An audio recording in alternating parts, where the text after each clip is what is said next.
ഇന്നത്തെ വീഡിയോയിൽ നമ്മൾ ഡിസ്കസ് ചെയ്യാൻ പോകുന്നത് ലീ ഹണ്ടിന്റെ getting up on a cold morning എന്ന എസ്സേ ആണ്. So without any delay let's get into the video. ഹ്യൂമറസും റിലേറ്റബിളുമായിട്ടുള്ള ലീ ഹണ്ടിന്റെ getting up on a cold morning എന്ന എസ്സേയിലൂടെ ഒരു തണുത്ത പ്രഭാതത്തിൽ സുഖം നൽകുന്ന കിടക്ക വിട്ട് പുറത്തിറങ്ങുമ്പോൾ ഉണ്ടാകുന്ന ബുദ്ധിമുട്ടുകളെയും അസ്വസ്ഥതകളെയുമാണ് ചർച്ച ചെയ്യുന്നത്. തണുത്ത വായു പുറത്ത് എല്ലാത്തിനെയും മൂടുമ്പോൾ ചൂടുള്ള കിടക്കയിൽ ഒതുങ്ങിക്കിടക്കാൻ എത്ര ആനന്ദകരമാണെന്ന് വിവരിച്ചുകൊണ്ടാണ് എസ്സേ ആരംഭിക്കുന്നത്. തണുത്ത തറയിലേക്ക് കാലുവെക്കുക എന്ന ചിന്ത പോലും ഒരു ബുദ്ധിമുട്ടായിട്ടാണ് തോന്നുന്നത്.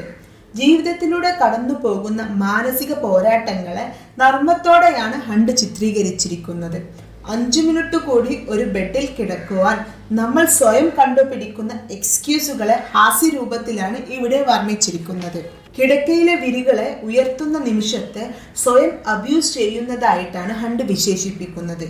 ശരീരഭാഗങ്ങളെ തണുപ്പിനോട് എക്സ്പോസ് ചെയ്യുക എന്ന പ്രവൃത്തിയെ അൺനാച്ചുറലും ക്രൂവലുമായിട്ടാണ് ചിത്രീകരിക്കുന്നത്. പ്രത്യേകിച്ച് ഒരാളുടെ മൂക്കും കാൽവിരലുകളും തണുപ്പിൽ എക്സ്പോസ് ചെയ്യുന്നതിനെ മഞ്ഞിന്റെ ചെറിയ കത്തികളാൽ ആക്രമിക്കപ്പെടുന്നതിനോട് ഇവിടെ കമ്പയർ ചെയ്തിരിക്കുന്നു. കിടക്കയിൽ നിന്ന് എഴുന്നേൽക്കാതിരിക്കാൻ ഒരാൾ കണ്ടുപിടിക്കുന്ന വിവിധ തരം എക്സ്ക്യൂസുകളെ ഹാസ്യത്തോടെയാണ് വിവരിച്ചിരിക്കുന്നത്.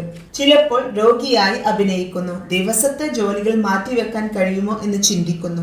അതുപോലെ പല ഗ്രേറ്റ് മൈൻഡ്സ് കൂടുതൽ നേരം കിടക്കയിൽ കിടന്നിരുന്നുവെന്നും ന്യായീകരിക്കുന്നു. ഈ എസ്സേയിലൂടെ തന്റെ വീക്ക്നെസ് അദ്ദേഹം സമ്മതിക്കുന്നുണ്ടെങ്കിലും ഹണ്ട് അതിരാവിലെ എഴുന്നേൽക്കുന്നവരെ, എക്സ്പെഷ്യലി സൺറൈസിന് മുന്നേ എഴുന്നേൽക്കുന്നവരെ ബഹുമാനിക്കുകയും ആദരിക്കുകയും ചെയ്യുന്നു. തൊഴിലാളികൾ, പട്ടാളക്കാർ, ബേക്കേഴ്സ് എന്നിവർ ഇതിൽ ഉൾപ്പെടുന്നു. ഇങ്ങനെയൊക്കെയാണെങ്കിലും സുഖം നൽകുന്ന കിടക്കയിൽ നിന്ന് എഴുന്നേൽക്കാൻ ഒരു ഹീറോയിക് എഫേർട്ട് തന്നെ ആവശ്യമാണെന്ന് അദ്ദേഹം സമ്മതിക്കുന്നു. ഈ എസ്സേയുടെ അവസാനം ഹണ്ട് തന്റെ വായനക്കാർക്ക് ഈ പ്രവണതയിൽ നിന്ന് രക്ഷപ്പെടാൻ ഒരു പരിഹാരമൊന്നും വാഗ്ദാനം ചെയ്യുന്നില്ല. പകരം ദിവസേനയുള്ള പോരാട്ടങ്ങളെ മനുഷ്യരാശിയെ ബന്ധിപ്പിക്കുന്ന ഒന്നായി അദ്ദേഹം ആഘോഷിക്കുകയാണ് ചെയ്യുന്നത്.